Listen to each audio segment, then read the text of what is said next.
How are you, sir? Thank you very much. I am so glad to be here. And before we begin, I must thank Power to Fly, a great company connecting diverse talent, and also to you, Mr. Sanmay Mohanty, my own student, and for giving me this opportunity, great opportunity to interact with so many engineers and technocrats all over the India and also over the world. So really thankful to all of you. So yes, please begin.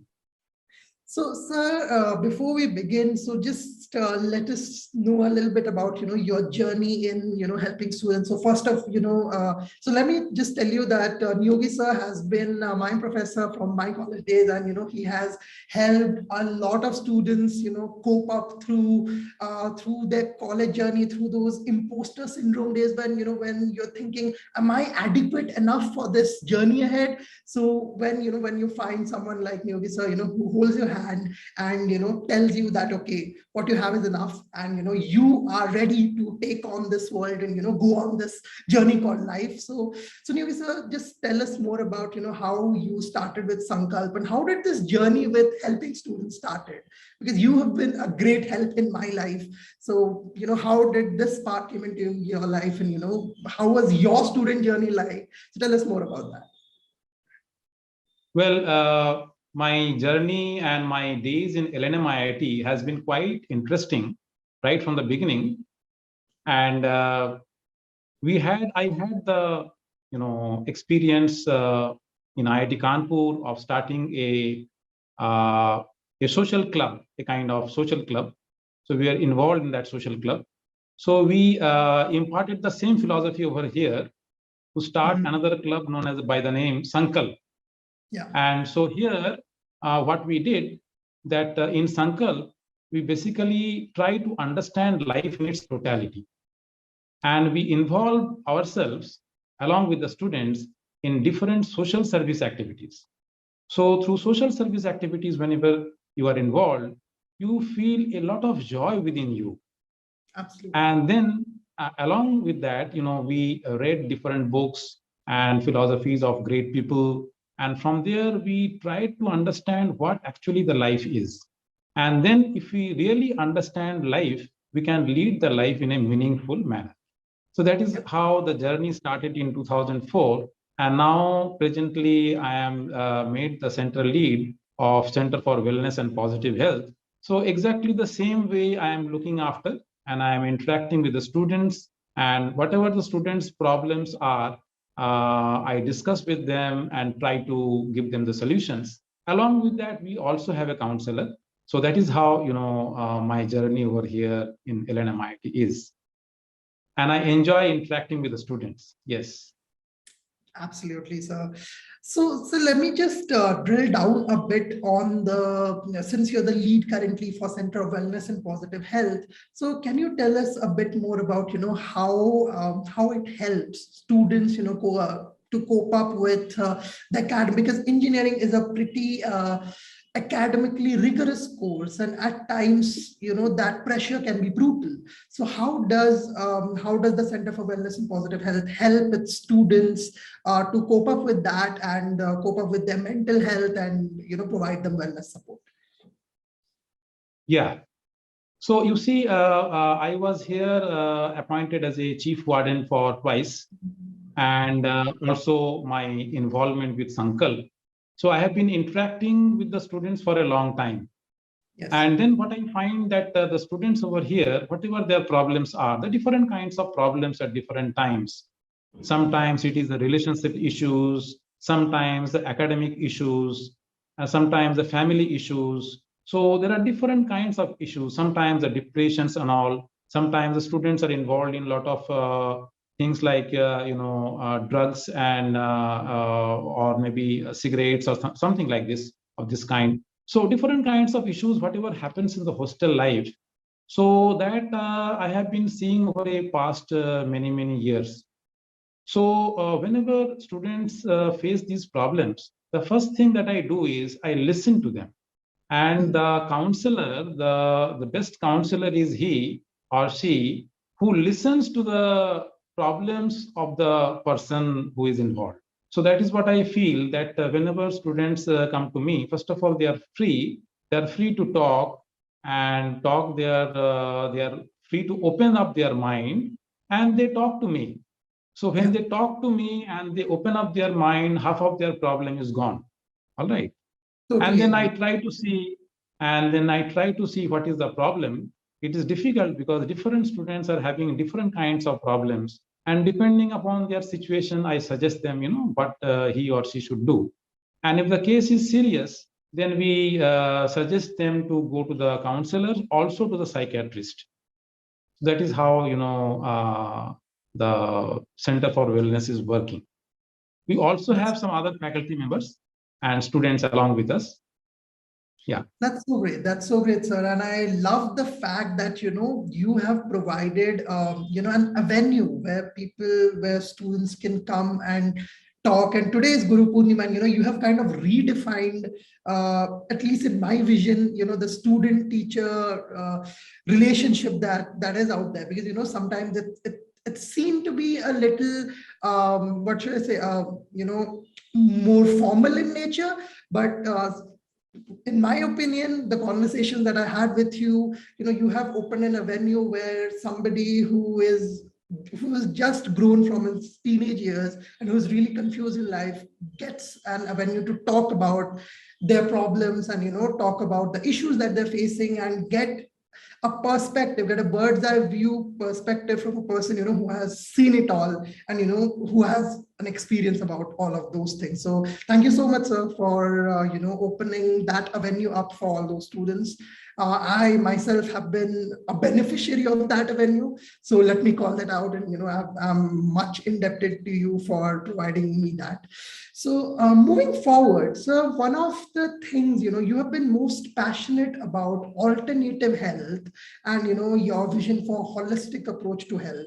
So how, according to you, for somebody, who has moved out from their parental home to a hostel life, to a new scenario, what are some of the tips that you should provide to them, so that they can ensure a balanced life and they can manage the new life, the new academic pressure, new friendships, new relationships that lies ahead of them. So tell us more about that. Yes. You see, alternative health, what happens that our health in general, when we talk about health, so the physical health and the mental health, so both are there. Now, if physical health is disturbed because of any reason and we are sick, then usually what happens, we run to the doctors. And basically sometimes our physical health also or most of the time, it affects our mental health too in a very serious way. So when our physical health is disturbed, usually we go to the doctors. But what happens that when the cases are actually acute cases or the kind of, we can say, emergency cases or acute cases where it is a high fever or stomach problem, severe stomach problem, or emergency, any kind of emergency cases, so in that case it is perfectly fine. But whenever it comes to chronic cases, like asthma having problem for a long time, or a person having psoriasis for a long time, these are the cases I found over here. And sometimes the stomach is not good, stomach doesn't get clean up properly, and there is a problem of gas and acidity and this kind of things, chronic problems, and they lead to some serious diseases later on. Those kinds of problems we find that the allopathy is unable to handle properly. So there, the alternative therapy is very, very important. And we have to see that how we can go into the alternative health. Because when we talk about alternative health, there are so many things. And because of so many things, we are confused. So what I feel in a nutshell or in very short, because our time is very short, that the first thing that we have to see that we need to have a right kind of diet. Now, there are three things which are necessary. That is, first is a right diet. Second is a good amount of exercise. And third is, in a day, one should do some kind of meditation or practicing silence, whatever. So these three things are very, very important. Now, for the diet part, the most important for the diet is we should consume good amount of fruits and vegetables. Now, I am practicing a particular diet because when we speak about or study about diet, there are so many diets in the world around. Even today, a person will get confused that which one to follow. Presently, a diet which is quite popular, and there are a lot of people who are following it, and I am also following it. It's quite useful, quite beneficial, and I found that a lot of people who are having or suffering from a lot of different kinds of problems, they are cured by just following this diet. And in this diet, actually, this is known as plant-based whole food diet. Okay. Along with that, there is intermittent fasting. All right, these two things are combined. So what we do, I have learned this from a teacher, from a guru in Lucknow. Just some time back, I rang him up and conveyed my pranam for the Guru Purnima. So in that, in the morning time, you don't take anything.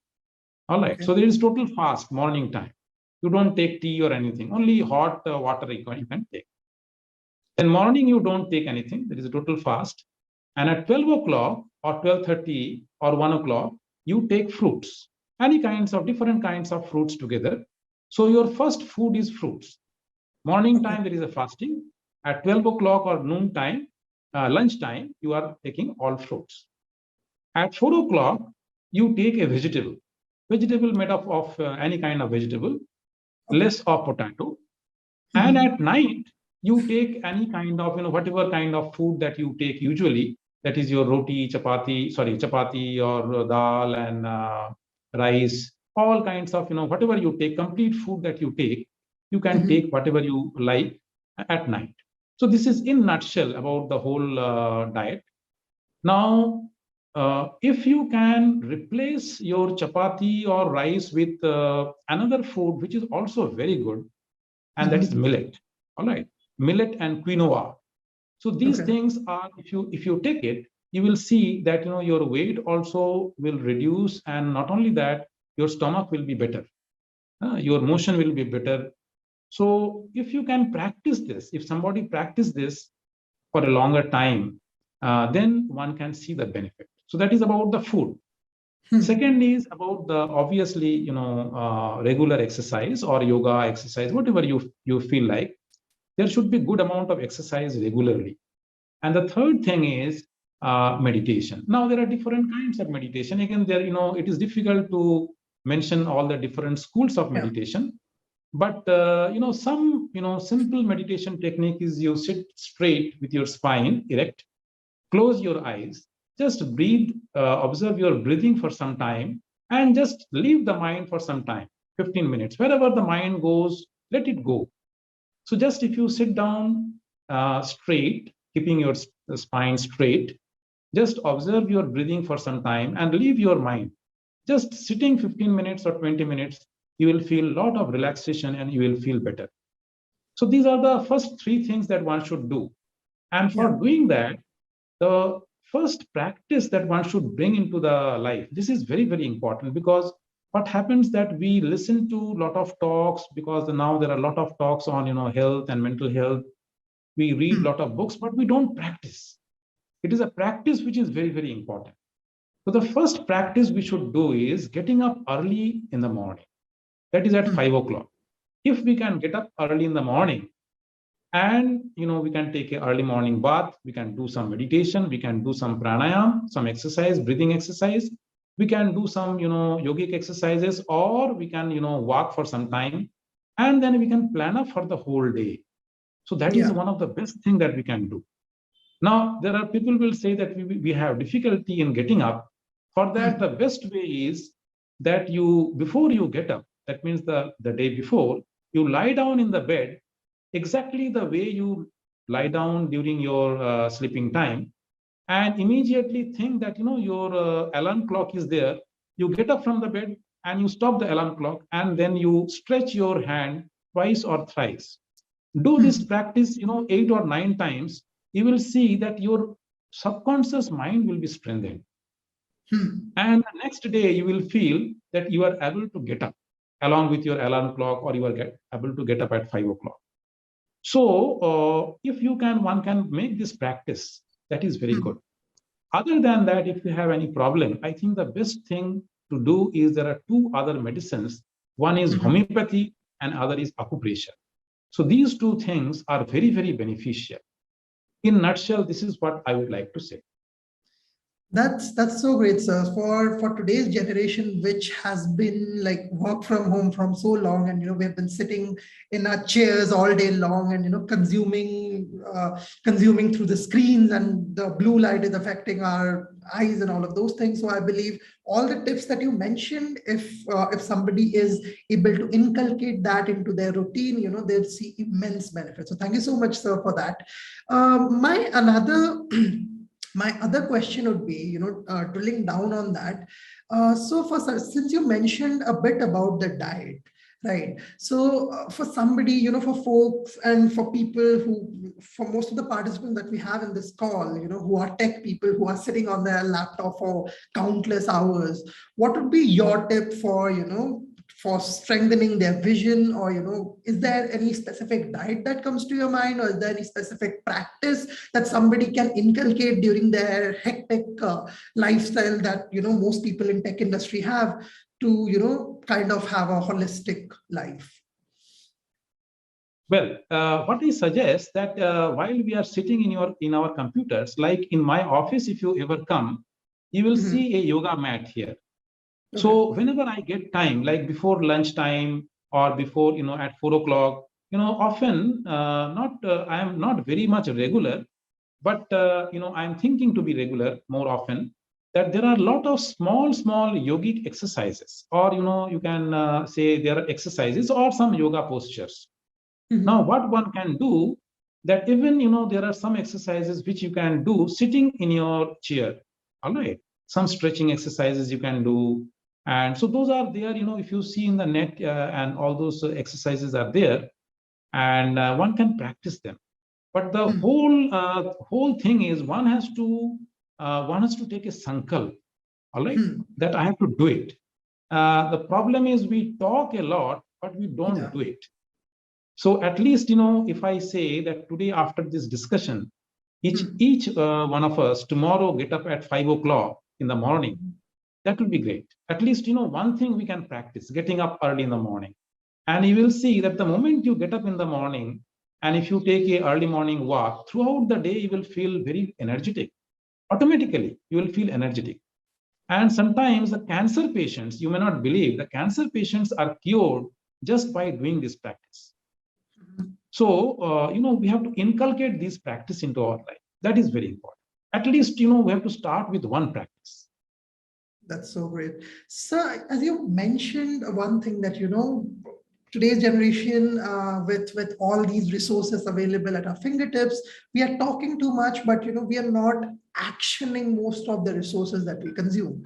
So, in today's arena, when, where all of our content is short form and the attention span is like for 15 seconds. Our current attention span is less than that of a penguin. So according to some research. So how do you what would be your tips to, kind of avoid that procrastination trap and, get into action mode, get into doing mode? So what tips do you give to, your students and, people that you meet? How should somebody snap out of that thinking mode, thought mode, and that, okay, I will do this, I will do that, but then we don't spring into the action mode? So how can we make that transition? What would be your tips for that? The best tip is that you take up one notebook, all right, one notebook, and today is a very nice day, Guru Purnima, and we have heard a lot of things we have heard about throughout the year, or before that, we have read a lot of things. Even in this talk, we are talking a lot of things. You write down 1, 2, 3 points, or maybe this is the first point we should do. And that is what I am telling you, that start with one point, because don't take up too many things at a time. One can start with one point at a time, and the first point can be, or maybe, that getting up early in the morning, because that is the first thing that we can do. And write up that, and try to see that every day, like diary writing, we can make a chart and we can say that at least I am doing it one every day. All right. Okay. Now, if we do it for 1 month, at least one practice will be maintained. So one practice is made into our habit. Then we can start the next practice. Suppose say exercise every day in the evening or whatever. So those things we can do. So the most important fact is that we are not practicing. So that we have to inculcate into our life. So start with one. And I focus it getting up early in the morning, because the moment you get up and if you can do little bit of, yoga, pranayama or exercise, and you can go around in the open air, that air in the morning is too fresh and the nature around is too good, it affects our mental nature as well as physical nature. And it is very good for our whole human being, whole human body as well as human mind. So that is how, we can start with. Thank you so much, sir. So coming back to the topic of mental health and seeking help, what would be your tips for a student? Because some of our audience are currently students. So for somebody who is struggling in their life, how should they come out of that, and how should they seek help? What would be, what would be your mantra for them? Like whom they can reach out to, or what they can do to come out of that problem and seek help to get out of that dark situation? Yeah. See, this is a quite a serious question, and it is difficult to discuss this question within 5-10 minutes. But anyway, we have to do justice with the time. So the first thing is that I feel that we have to try with ourselves, because whatever mental problems, now mental health, when we talk about mental health, it is not only mental problems. Mental problem is one part of it. Basically, there are many people who are not having any mental problem, but still they can develop themselves mentally. All right. So just, we can develop our health, even if we are not having any physical problem, but by doing exercises, by doing pranayam, we can make ourselves more and more energetic. Similarly, health also, mental health also, we can make ourselves more and more joyful. All right. So, but suppose say if I am having some mental problems, the first thing is that the doctor is within us. See, medicines are there, but the inner doctor, the real doctor, is basically sitting inside us. It is we, or it is I, who can change myself. That we have to realize. So the help cannot come from outside, the help has to come from inside. So first of all, I have to try sincerely. And for that, what I need to do, that we have to sit with a pen and paper, as I just now told, and write down my problems. That what are the problems, and see, how I can change that problem, how I can solve the problem. Now, so what we have to do, like suppose say I have some relationship issue. Say, I am having some problem with my wife or with my husband or whatever it is. Again, what we need to do, that we need to sincerely follow a particular, suppose say if I take a particular thought, particular teaching, then every day, very strongly I have to follow it. I have to meditate on that. Suppose say, let me tell you one very well-known quote by one very famous saint, Indian saint, women saint. So the saying is, if you want peace, my child, see nobody's fault. See your own faults. Learn to make the world your own. No one is a stranger, my child. The world is yours. Okay. If you want peace, my child, see nobody's fault. See your own fault. Learn to make the world your own. No one is a stranger, my child. The world is yours. It is such a beautiful quote. Now, if we can follow it, it is not easy. So what we have to do, that every day we have to sit down, we have to relax and concentrate, meditate on this particular thought. Okay, it is said by Mother Sri Sharada Devi, who is the wife, who was the wife of Sri Ramakrishna Paramahans. So it is a very nice quote. So things of this, there are different kinds of quotes of that kind. Now, whatever technique that you want to follow, again, you have to strictly follow it, every day. There is a person who is known as Joe Dispenza, very well-known person. Now, he cured his disease, and there are many of that kind. basically, he is a very well-known psychologist in the world today. And many, many diseases he has just cured by a philosophy that you have to very strongly tell yourself that I am okay, I am perfectly fine. And that is how he cured himself. So he has written a book, You Are the Placebo. You are the placebo.